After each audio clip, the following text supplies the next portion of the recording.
seminar para sa mga kabataang kukumpilan. Sa Geneva, binigyang saya ng mga kababayan ng mga OFW at Pinoy Seamen sa Araw ng Mga Puso. Sa Madrid, nagpagalingan sa pagrampa ang 6 na kandidata sa ginanap na Search for Miss Valentine 2010.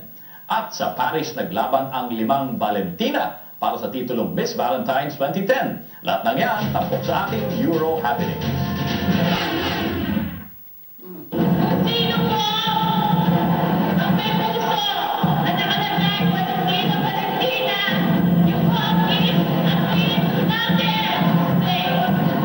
Itinanghal ng King and Queen of Hearts ang tripulating si Vladimir at OFW na si Medji sa nakakakilig na Valentine's gimmick dito sa Geneva.